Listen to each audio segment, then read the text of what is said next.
Back to your calls in just a moment. As we were saying earlier, the US Senator Bernie Sanders has announced he'll seek the presidency again next year. He narrowly lost the race for the Democratic Party's nomination to Hillary Clinton, of course, last time around. He came out firing in his opening campaign message. You know as well as I do that we are living in a pivotal and dangerous moment in American history.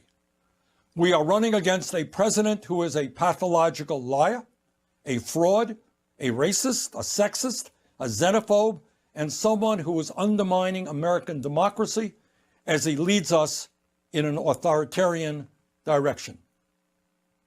I am running for president because now more than ever, we need leadership that brings us together, not divides us up. Our campaign is not only about defeating Donald Trump, the most dangerous president in modern American history. It is not only about winning the Democratic nomination and the general election. Our campaign is about transforming our country and creating a government based on the principles of economic, social, racial, and environmental justice. Certainly having a go at the president. This was the president's response. It'll be interesting to see how he does. I think what happened to Bernie maybe was not so nice. I think he was taken advantage of. He ran great 4 years ago, and he was not treated with respect by Clinton. Interesting, that, isn't it? Let's speak to Robert Weiner, who's a former spokesperson for both the Clinton and Bush White Houses. Thank you for your time, Robert, tonight. Hi, Tom. It's a pleasure to be with you. I love LBC, so thanks for having me. Great. Well, you're more than welcome. Do you think he stands more of a chance now? He's second to Biden by 10 points right now. But the polls, as we all know, mean nothing because we're all wrong about who's going to be president a year and a half out. Nobody knew about Carter. Nobody knew about Obama and so forth. Even Nixon, you couldn't have him to kick around anymore. So we're just wrong this far out. But Bernie is a very powerful candidate. I know him personally. He knows me. Of course, I know Clinton very well. I worked in the Clinton White House. I knew both Clintons. But Bernie says what he wants, says what he thinks, says what he feels. The problem is that he brands himself as a socialist. And a lot of people don't want socialist for the Democratic nominee.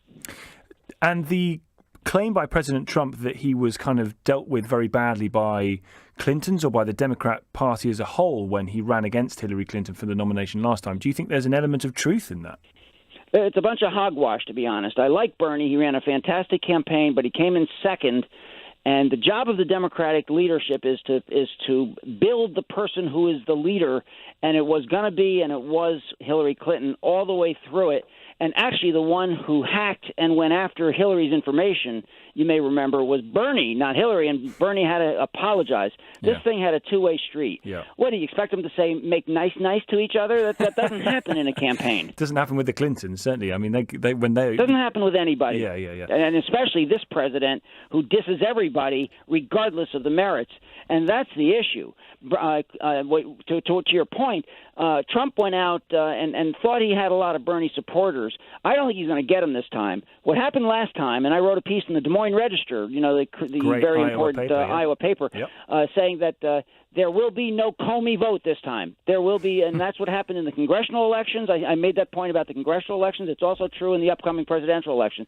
There will be no 10-point flip at the end with a false claim by Comey of investigating something that turned out there was no there. So without that 10 points, Trump loses by 10, and that's exactly what happened in the congressional election. I believe it's exactly what will happen because that's the real base. He's lost his Republican base from 32 to 26. He's lost a quarter of his Republican base even, and that, I think, is what's going to happen in the presidential election as well. Well, that's a far-out forecast. We'll hold you to that, Robert, when we get you on during the presidential election. Let me ask you this finally. You mentioned Joe Biden as someone that Bernie Sanders is secondary to in the Democrat nominations. As far as I'm aware, Biden hasn't said he's going to run. Is all the money on that he is? Well, his son told him he should run, and that really is everything to him with the cancer that took his life. I know Biden. I was in his kitchen, and we've refreshed on that. We've talked about it when he first announced. I was the youth vote director for the Democratic Party at the Watergate when Biden was running for Senate, and I went to his house and to his into Wilmington and had an event for him to recruit youth vote way back then when I was a zillion years younger, and so was he. And we stayed friends. I was in his kitchen with his house with his family afterwards. We schmoozed, and then he became the honcho for the drug issue. I was the spokesman for the White House Drug Office. So we stayed with with it together. Biden is honest, candid, and feels for the working man like no other. And so Biden will have an enormous constituency that's very powerful. And I believe he's going to run again because he feels like he didn't run last time because of his son, but his son asked him to run. It's going to happen. Robert, it's great to talk to you, and great background as well from your experiences with both Clinton and Bush White Houses. Robert Weiner, the former spokesperson for both Clinton and Bush presidencies. Let's speak again, Robert. Make sure this isn't the last time you come on the programme, because we'll hold you to some of your claims as well. Difficult to predict politics on either side of the Atlantic at the moment.